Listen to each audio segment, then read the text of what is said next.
नमस्ते प्यारे बालकों। जैसा कि हमने प्राचीन ऐतिहासिक इतिहास लेखन के स्रोत है उसके बारे में अध्ययन किया, तो आज मैं उसका एक टॉपिक जो कि काफ़ी महत्वपूर्ण है और उस पर प्रश्न भी बनते हैं, सिक्के। जैसे कोई भी सिक्का अगर हमें खुदाई से प्राप्त हुआ, अब उसके आधार पर हम क्या इतिहास लिख सकते हैं, एक सिक्के का, एक मुद्रा का क्या महत्व है। तो अगर आप को अगर मौका मिले कि इसी संग्रहालय गए हो, म्यूजियम में गए हो, या नहीं भी हो तो अगर आप गूगल पर देख सकते हो, पुराने जो सिक्के होते थे उनको आप बार बार देखना और समझने का प्रयास करना कि इसके आधार पर क्या इतिहास लिखा जा सकता है। तो जैसे कि अभी के अगर सिक्के हैं, मान लो अभी के भी कोई भी सिक्का है, तो आप एक सिक्के को देखोगे तो उस पर क्या लिखा होता है, उसके ऊपर सन लिखा हुआ होता है, उसके ऊपर जैसे सत्यमेव जयते लिखा हुआ है, उसके ऊपर ये कितने रुपये का है या उसकी जो राशि है वो लिखी हुई होती है, और इसके अलावा भाषा लिखी होती है, जैसे हिंदी में है, अंग्रेजी में या विभिन्न प्रकार की भाषा में। तो हम उस सिक्के को देख करके ये पता लगा सकते हैं कि वो किस समय का है। अगर उसी समय और कोई सिक्का मिला जिस पर किसी राजा का चित्र है, तो हम ये पता लगा सकते हैं कि वो राजा उस समय हुआ होगा।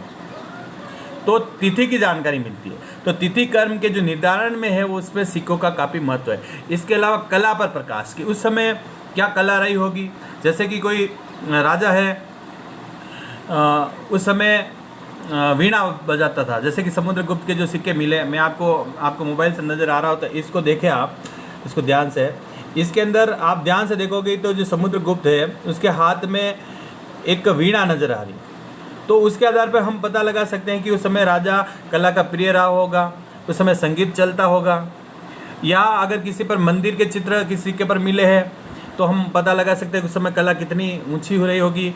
तो कला का प्रभाव, तिथि कर्म का निर्धारण, धार्मिक विश्वास कि जैसे कि उस समय भी क्या धर्म का प्रभाव था। जैसे कि अगर ये सिक्के को देखो, इसके अंतर्गत आपको विष्णु भगवान वगैरह जो सोए हुए बताए गए थे, इसके आधार पर उस समय तत्कालीन समाज की हम धार्मिक विश्वास का पता लगा सकते हैं।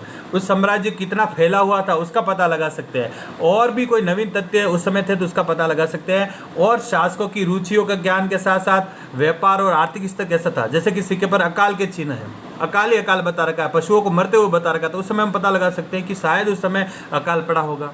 तो इस प्रकार से सिक्कों का महत्व है। आप थोड़ा सा अपना विवेक लगाओगे तो आपको और ज़्यादा समझ में आएगा कि एक सिक्के से हम क्या क्या जानकारी प्राप्त कर सकते हैं। ये तो मैंने बताया, लेकिन अपने पास सभी का अपना मस्तिष्क है, आप उसे विचार करें कि एक सिक्के को देख करके हम क्या क्या लिख सकते हैं।